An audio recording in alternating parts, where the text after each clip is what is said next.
ನಮಸ್ಕಾರ. ಮೊಣಕಾಲು ಸವೆತ ಇದಕ್ಕೆ ನಾವು ಮಾಡೋ ಎಕ್ಸಸೈಸ್ ತುಂಬ ಮುಖ್ಯ.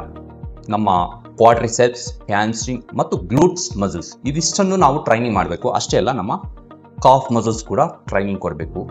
ಓವರಾಲ್ ಫುಟ್, ಆ್ಯಂಕಲ್, ನೀ ಆ್ಯಂಡ್ ಹಿಪ್ ರಿಹ್ಯಾಬಿಲಿಟೇಷನ್ ಎಕ್ಸಸೈಸ್ ಅಂತ ಬರುತ್ತೆ, ಅವೆಲ್ಲ ಕೂಡ ಮಾಡಬೇಕಾಗುತ್ತೆ.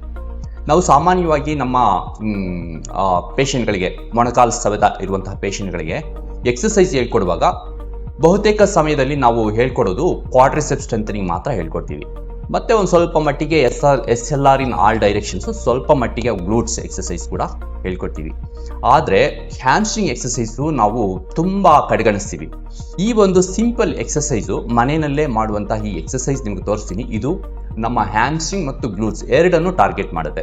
ಇದು ತುಂಬ ಇಂಪಾರ್ಟೆಂಟು. ಯಾಕೆಂದರೆ ನಾವು ಬರೀ ಕ್ವಾಡ್ರಿಸೆಪ್ಸ್ ಮಾತ್ರ ಮಾಡ್ಕೊಂಡು ಹೋದರೆ ಹ್ಯಾಮ್ಸ್ಟ್ರಿಂಗ್ ವೀಕ್ ಇರುತ್ತೆ, ಇಂಬ್ಯಾಲೆನ್ಸ್ ಆಗುತ್ತೆ, ಮತ್ತು ಮಂಡಿ ಸೌತದ ನೋವು ಅಷ್ಟೇನು ಚೆನ್ನಾಗಿ ನಿಮಗೆ ರಿಲೀಫ್ ಕೊಡೋದಿಲ್ಲ. ಸೊ ಇದನ್ನು ನಿಮ್ಮ ಎಕ್ಸಸೈಸ್ ರೆಜಿಮ್ನಲ್ಲಿ ಸೇರಿಸ್ಕೊಂಡ್ರೆ ನಿಮಗೆ ಒಂದು ಒಳ್ಳೆ ಅದ್ಭುತವಾದ ರಿಸಲ್ಟ್ ಕೊಡುತ್ತೆ. ನಿಮ್ಮ ಮಂಡಿ ಸೌತವನ್ನು ಪ್ರಿವೆನ್ಷನ್ ಕೂಡ ಮಾಡುವ ಸಾಧ್ಯತೆ ಇದೆ ಅರ್ಲಿ ಸ್ಟೇಜಲ್ಲಾದರೆ. ಈ ಎಕ್ಸಸೈಸನ್ನು ನಿಮ್ಮ ಎಕ್ಸಸೈಸ್ ರೆಜಿಮ್ನಲ್ಲಿ ಇನ್ಕ್ಲೂಡ್ ಮಾಡಿಕೊಂಡ್ರೆ ಟ್ರೈ ಮಾಡಿ ನೋಡಿ. ಇದು ತುಂಬ ಒಳ್ಳೆಯ ಎಕ್ಸಸೈಸ್.